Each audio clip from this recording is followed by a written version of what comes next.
Bom dia a todos. Estou mais uma vez na apresentação do programa Biomas Brasileiros em parceria com a Faculdade de AGES.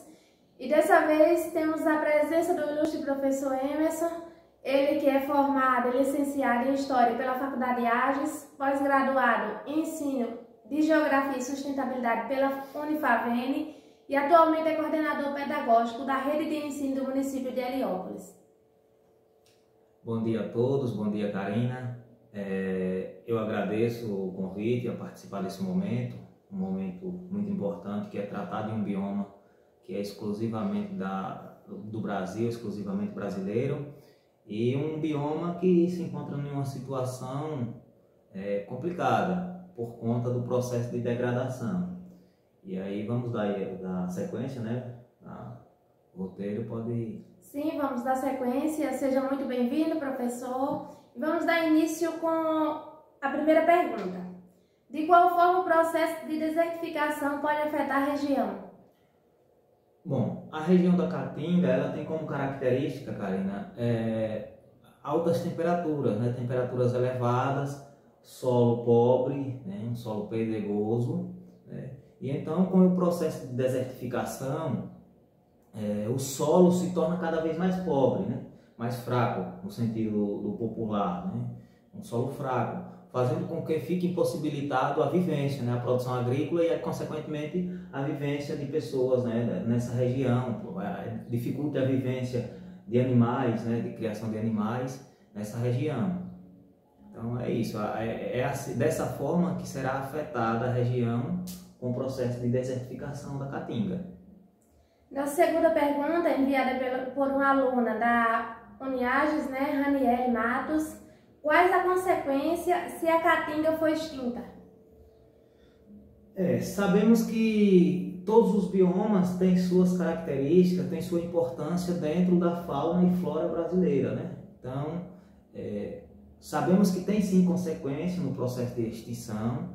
Devemos lutar por políticas públicas de conscientização das pessoas para que não cheguemos a essa situação extrema, né? Que é a extinção do bioma, esse bioma que é exclusivamente brasileiro, entendeu?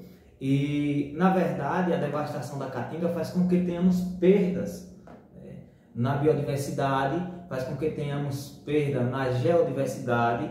A desertificação faz com que venhamos perder as riquezas naturais do bioma e não conseguiremos produzir essas riquezas no mesmo, porque, como eu falei, né, são riquezas naturais.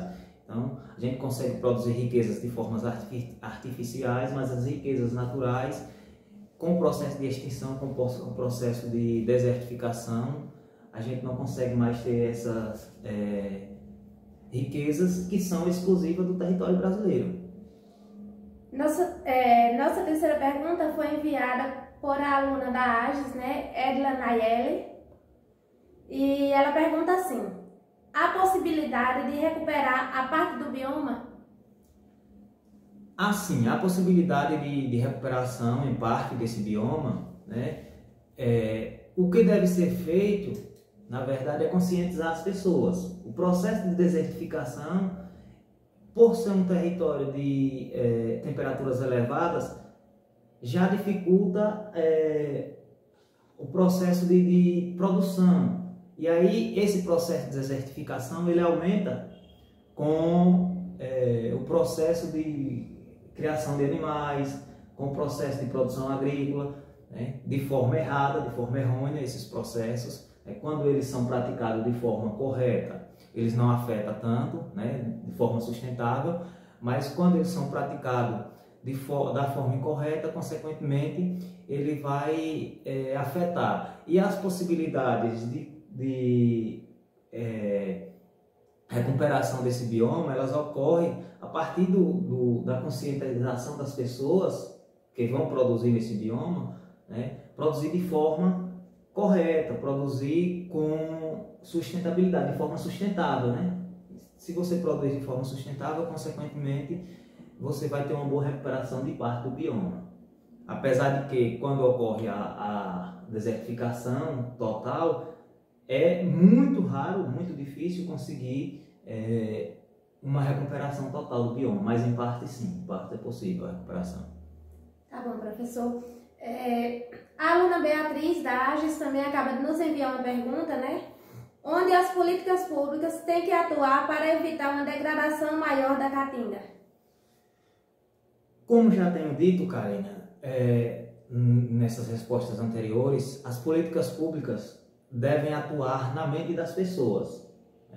Essas políticas públicas elas devem ser atuantes na mente de forma que venha a conscientizar as pessoas que convivem na caatinga, né, no bioma caatinga, e pessoas, né, visitantes, etc., né, a produzir de forma sustentável, né, e a preservar, mesmo que você não vá produzir, mas que você preserve aquele bioma que é exclusivamente brasileiro. Então, a política pública ela deve ser trazer a consciência, né, despertar a consciência nas pessoas que é um bioma importante e que traz características exclusivas de fauna e de flora. Então,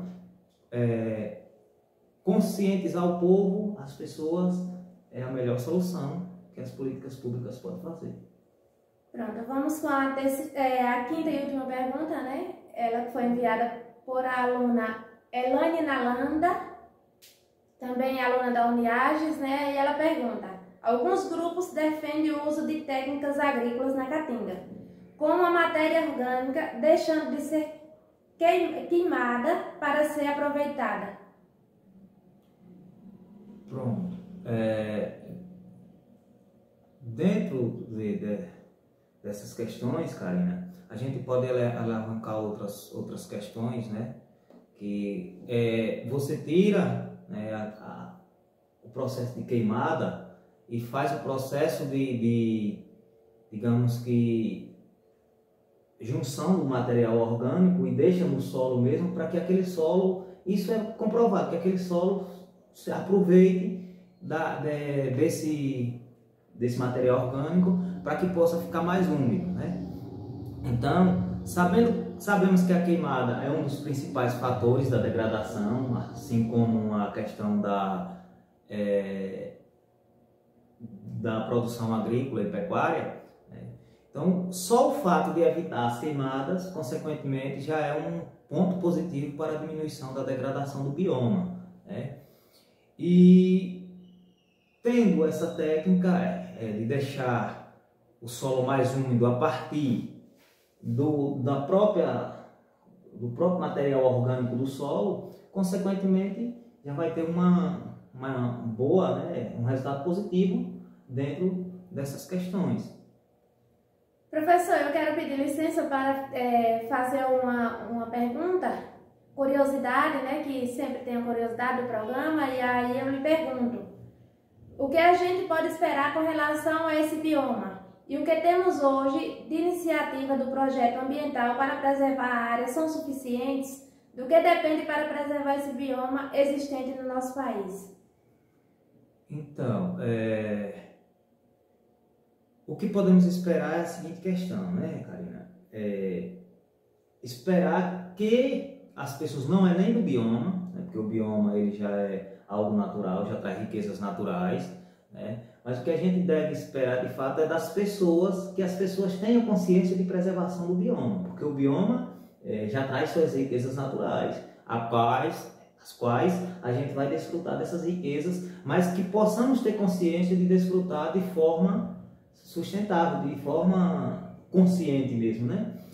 E referente à questão de preservação, né, existe na lei, né?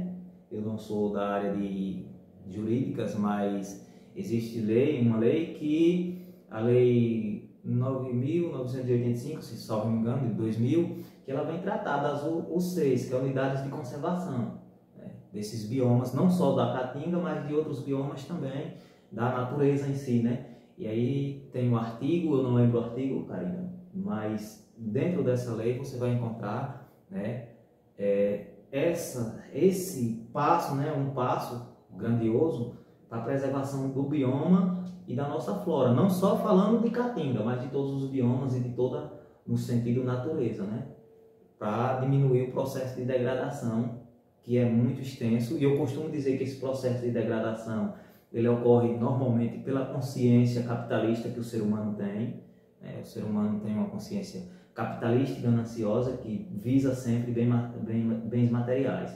E esse é um dos problemas, porque você produz de forma exacerbada, sem controle, e aí você quer produzir cada vez mais, mas não tendo consciência que você está produzindo hoje, mas futuramente você não vai ter um solo rico para produzir novamente. Então, galerinha, o recado que fica é esse: vamos preservar o meio ambiente, né? Esse bioma que é tão rico para nós brasileiros, né? Um dos biomas mais importantes, né? E é isso, quero agradecer a presença do professor Emerson, quero agradecer a oportunidade nos dada, né, diante da parceria da AGES, do professor Sidney, professora Cristiane. Muito obrigada a todos.